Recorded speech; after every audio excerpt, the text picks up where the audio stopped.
प्रभात खबर संवाद में इनका स्वागत। और सबसे पहले शुक्रिया प्रभात खबर की ओर से।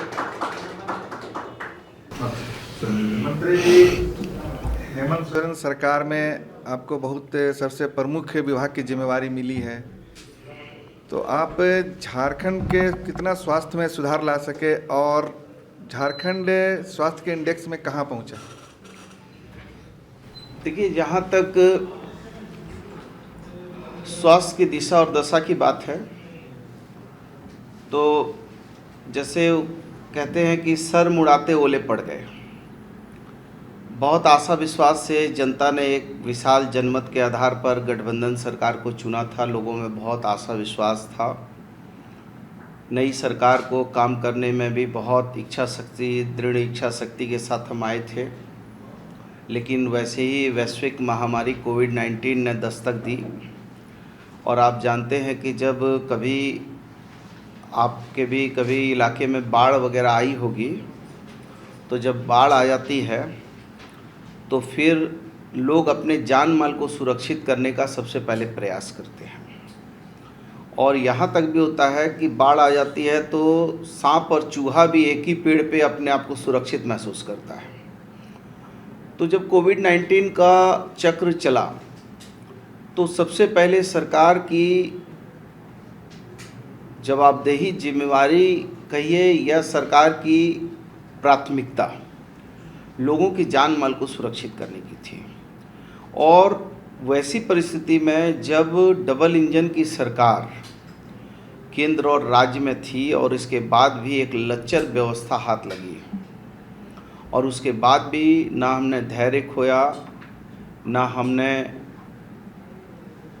अपने को भयभीत समझा, और बिना केंद्र के बहुत बड़े केंद्र के अंतर विरोध के बाद भी हमने अपने लोगों को सुरक्षित रखने का हर संभव प्रयास किया। और उस समय में ऐसी परिस्थितियां थीं कि हम RT-PCR लैब मतलब जानते ही नहीं थे। हमारे राज्य में एक भी RT-PCR लैब नहीं था। हम अपने यहाँ के जितने नमूने होते थे उसको ले जाते थे राउरकेला, संबलपुर, भुवनेश्वर, बंगाल, और एक भी RT-PCR लैब नहीं। हमने करीब 22 RT-PCR लैब स्थापित किए इस सरकार के कार्यकाल में, जिसमें करीब 13 RT-PCR लैब चल रहे हैं और कुछ RT-PCR को ICMR के पास भेजा गया है रजिस्ट्रेशन के लिए। हमारे पास एक भी जीनोम सीक्वेंसिंग की मशीन नहीं थी और कोई जानता भी नहीं था। हम आप सारे लोग अनभिज्ञ थे। आज जीनोम सीक्वेंसिंग की मशीन है। कोबास 6800 का बारे में कोई जानता ही नहीं था। आज कोबास 6800 भी हम लोगों ने 2 जगह लगा दिया। कोई ये नहीं जानता था कि PSA प्लांट भी जो है वो लगाना अनिवार्य है। आज 116 के करीब PSA प्लांट रन कर रहे हैं, जिसमें केंद्र से भी कुछ मिले हैं, लेकिन हम लोगों ने भी अपने राज्य सरकार की कोष से भी लगाया है और CSR के फंड से भी लगाया है। तो बहुत विपरीत परिस्थितियों में भी हमारे जो हैं, आज भी हमारे पास जो है पर्याप्त मात्रा में बेड हैं, ICU के बेड हैं, हमारे ऑक्सीजन युक्त बेड हैं। तो हम ये नहीं कहते कि हमने बहुत व्यापक सुधार कर दिया, लेकिन ये ज़रूर है कि विपरीत परिस्थितियों में भी हमने बिना धैर्य खोए हुए, बिना केंद्र की बहुत सहायता के, आपको याद होगा कि सौतेला व्यवहार, चूँकि मैं ये मानता हूँ कि स्वास्थ्य विभाग राजनीति का विभाग नहीं है, ये मानवता का विभाग है। और ये विभाग ऐसा है कि जब केंद्र और राज्य को, चूँकि जब फेडरल गवर्नमेंट काम करे, संघीय सरकार, तो संघीय सरकार को इस बात का हमेशा ध्यान रखना चाहिए कि राज्य हित में, राष्ट्र हित में, मानव हित में हम एक साथ एक दूसरे के सहयोगी के रूप में काम करते हैं। लेकिन आपको याद होगा कि जब हमारे राज्य में जो तीसरा चक्र चला था, दूसरा चक्र चला था, उस चक्र में जब हमको ज़रूरत पड़ती थी इंजेक्शन की, तो हमारे यहाँ पर क्या स्थितियाँ थी और गुजरात में सब सरप्लस था। हमारे यहाँ लोग जो हैं त्राहिमाम कर रहे थे, लेकिन गुजरात को हमने जो है टाटा स्टील से 5,000 सिलेंडर CSR में लिया था, उसको भी सेंट्रल गवर्नमेंट ने रोकने का काम किया। हमने 5,000 ऑक्सीजन सिलेंडर गुजरात में बनाने के लिए हमने एक कंपनी को आदेश किया, मतलब ऑर्डर किया था। उस ऑर्डर को भी वहाँ की सरकार ने किन कारणों से रोका। क्या जिस समय आदमी की जान जाती है तो क्या उस समय कोई राजनीतिक विषय होता है? अरे आदमी दुश्मन भी यदि डूबता है, जो जान का दुश्मन होता है, हम लोग तो वैसे लोग हैं कि यदि नाग सांप भी जो है, वो नाग सांप भी यदि कभी कभी हमने डिस्कवरी वगैरह में देखा है कि कभी कभी फंस जाता है, बोतल वगैरह में फंस जाता है, तो लोग अपने जान की परवाह नहीं करते, उसको बचाते हैं। तो हम तो वो लोग हैं। तो कोई डूबता है और दुश्मन भी है तो हम सोचते हैं कि नहीं, इसको बचाओ पहले। तो मानवतावादी लोग हैं। लेकिन इसके बावजूद भी मैं माननीय मुख्यमंत्री जी को बहुत धन्यवाद दूंगा कि उनके सानिध्य में हम लोगों ने बहुत मजबूती से काम करके स्वास्थ्य की लचर व्यवस्था के बाद भी, और जो राज्य के जिन लोगों के बारे में ये मान्यता थी कि जो सरकारी महकमा है स्वास्थ्य का वो बहुत लच्चर और कमज़ोर है, इसके बावजूद भी मैं ये नहीं कहता कि प्राइवेट लोगों ने भागीदारी नहीं दिया, लेकिन प्राइवेट लोगों की भागीदारी बड़ी आंशिक थी, छोटी थी, और कुछ एक संस्थानों ने तो इसको केवल अर्थदोहन का माध्यम भी बनाया। प्राइवेट संस्थाओं में कुछ संस्थाओं ने, तो मैं समझता हूँ कि प्रयास किया गया है, लेकिन वैसी परिस्थिति नहीं पैदा होने दिया जो यूपी में था, बिहार में था या अन्य राज्यों में था कि अंत्योष्टि के सब भी जो है नदियों में बहे जा रहे थे। हमने वो, आपने एक जगह पर भी किसी भी प्रेस मीडिया के साथियों ने वो समाचार नहीं संकलन किया होगा। राज्य गठन को मंत्री जी 22 साल पूरे हो गए हैं, लेकिन जो स्वास्थ्य सुविधाएं हैं अब उस हिसाब से उनमें बढ़ोतरी नहीं हुई है। अस्पताल हैं, उनकी हालत ख़राब है, कहीं भवन बन गए हैं तो उनमें उपकरण नहीं है, उपकरण है, भवन है तो डॉक्टर नहीं है। तो ये सारी व्यवस्था सुधारने के लिए क्या हो रहा है मंत्री जी? देखिए, आपके सवाल बिल्कुल वाजिब है और आपके सवाल बिल्कुल जायज़ हैं। चूँकि पिछली सरकार ने जनसंख्या का भौतिक सत्यापन नहीं किया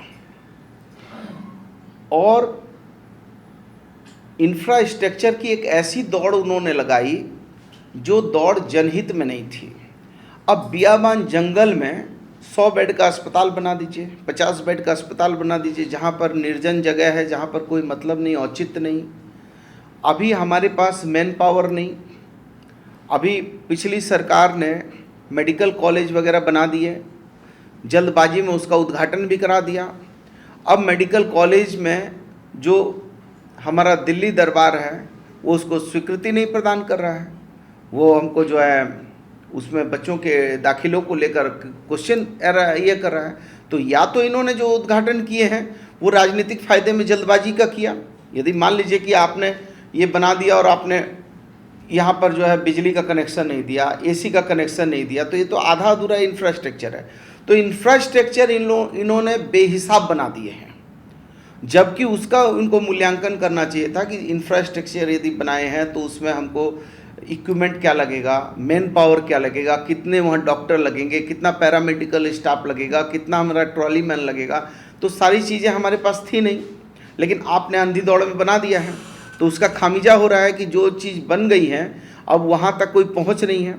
दूसरी है कि आम जनता तक यदि डेंसिटी है, यदि घनत्व है लोगों का, और घनत्व के आधार पर ही PSC CSC का गठन होना है, तो घनत्व है नहीं और आप निर्जन वन में बना रहे हैं, तो एक तो वहाँ पर डॉक्टर रहने की जगह नहीं, मेडिकल स्टाफ रहने की जगह नहीं, दूसरा वहाँ पर हमारे पास वैसा मैन पावर नहीं है, और फिर आप जो है किस कारण से बना रहे हैं हम जानते नहीं हैं। तो हम लोग इंफ्रास्ट्रक्चर की अंधी दौड़ में नहीं जाएंगे, लेकिन हाँ, हम मैन पावर कैसे करके बढ़े उसको हम लोग सरल करने की ओर अग्रसर हैं।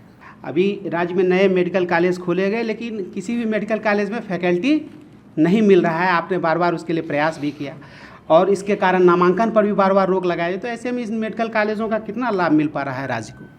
नहीं, आपकी बात से सहमत है। हमने कैबिनेट में मंत्रिपरिषद में विशेषज्ञ चिकित्सकों की भर्ती के लिए हमने मंत्रिपरिषद से एक संलेख तैयार किया था और हम लोगों ने बहुत सारे वरीय चिकित्सकों को लेने का भी काम किया है, लेकिन इसके बावजूद भी हमारे पास जो फैकल्टी की कमी है, वो हम जानते हैं कि फैकल्टी की कमी है, लेकिन फैकल्टी को भरने के लिए विशेषज्ञ चिकित्सक जहाँ ज़रूरत है उनको लेने का, लेकिन राज्य में मैं ये कहता हूँ, राज्य छोड़ दीजिए, देश में ही जो है, देश में ही अभी जितने हमारे देश के संस्थान हैं उन संस्थानों में ही जो है फैकल्टी की कमी है, चिकित्सकों की कमी है, पैरामेडिकल स्टाफ की कमी है।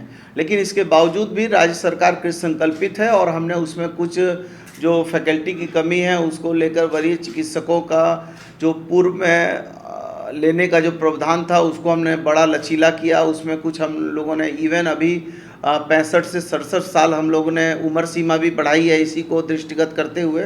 तो राज्य सरकार इसको लेकर चिंतित है और हम इस दिशा में काम कर रहे हैं। मंत्री जी, रिम्स में लोग सुदूर क्षेत्रों से आते हैं बेहतर चिकित्सा सुविधा लेने के लिए। यहाँ पर आने के बाद उनको सिर्फ मायूसी हाथ लगती है। स्थिति यह होती है कि बेड तक भी उपलब्ध नहीं रहता है। आप खुद विजिट किए हैं, कई बार महसूस किए हैं, कैसे छवि सही होगी? देखिए, रिम्स एक हमारे राज्य की एक ऐसी संस्था है जो न सिर्फ इलाज के लिए, बल्कि रिम्स एक रिसर्च का बड़ा सेंटर है और वहाँ से लोगों को रिसर्च करने हैं और वहाँ पर हमारे जितने वरीय चिकित्सक हैं उनको प्रमोशन भी हम रिसर्च पेपर जमा करने के उपरांत देते हैं। तो वो संस्था हमारी रिसर्च के लिए है मुख्यतः, और वहाँ ग्रीवियस टाइप के इलाज के लिए लोगों को लाया जाना चाहिए, जो ग्रीवियस इलाज है। लेकिन अभी देखने को मिलता है कि पूरे राज्य का अधिभार वहाँ हो गया है। अब वो पूरे राज्य का कहीं पर अनुमंडल अस्पताल है, कहीं जिला अस्पताल है, इवन जो CSC PSC से भी लोग वहाँ पहुँच रहे हैं, तो वो ओवरलोड में है। तो ओवरलोड को कम करने के लिए अभी हम लोगों ने जितने हमारे सिविल सर्जन हैं और जितने हमारे अनुमंडल के अस्पताल हैं उन लोगों को भी हम लोगों ने गाइडलाइन दिया है कि कम से कम आप रेफ़र करो।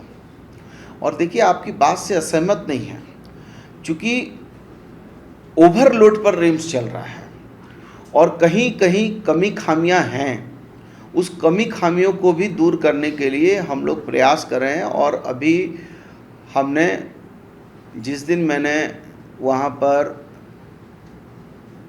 बैठक का आयोजन का तिथि रखा था और उस तिथि को हमने आगे कर दिया, स्थगित करके आगे किया है, और उसी दिन मैंने रैंडम जो है जाके देखने का काम किया था और वहाँ पर मैंने एक चिकित्सक को और एक हेड नर्स को सस्पेंड किया। हालांकि बाद में दूसरे दिन उन लोगों को काफ़ी चिकित्सक हमारे पास आए, कुछ अनुनय विनय किया, कुछ गलती की बात कही। और देखिए, इंग्लिश में एक कहावत है, you do a mistake is not a mistake, you do not accept the mistake is the mistake, as the mistake that is the mistake. गलती आपसे हमसे सबसे होंगी, लेकिन गलती का मतलब ये नहीं है कि चूँकि वो कहते हैं ना कि क्षमा सौंपती उस भुजंग को जिसके पास गरल हो। शेर बोलेगा हिरन को माफ़ किया तो चलेगा, लेकिन हिरन बोलेगा शेर को माफ़ किया नहीं चलेगा। तो जब उन्होंने आया और हमसे निवेदन किया कि नहीं, गलतियां हुई हैं, अब आगे सुधार होगा, तो हमने फिर उनको सोकुच करके निलंबन मुक्त किया है। तो देखिए, कोई भी संस्था व्यवस्था तब चलती है जब उस संस्था व्यवस्था को चलाने की अच्छी सोच होगी।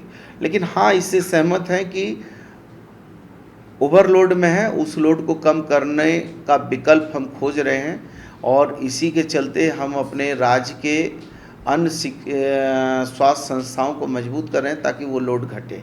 क्योंकि वो केवल जो है इसके लिए नहीं है कि हड्डी का इलाज कर देना है, वो तो एक रिसर्च सेंटर है। और कभी कभी आप देखते होंगे कि बड़ा बड़ा ट्यूमर निकाला जाता है, आप देखते होंगे कि कभी कभी कार्डिया में बड़े बड़े ऐसे ऑपरेशन होते हैं जो ऑपरेशन जो है देश के नामी गिरामी संस्थाओं में नहीं होते हैं। तो हमारे चिकित्सकों की काबिलियत पर कोई संदेह नहीं है, उनके मेहनत पर भी संदेह नहीं है, लेकिन चूंकि ओवरलोड है, उसको कैसे कम किया जाए इस पर हम लोग विस्तार से विचार कर रहे हैं।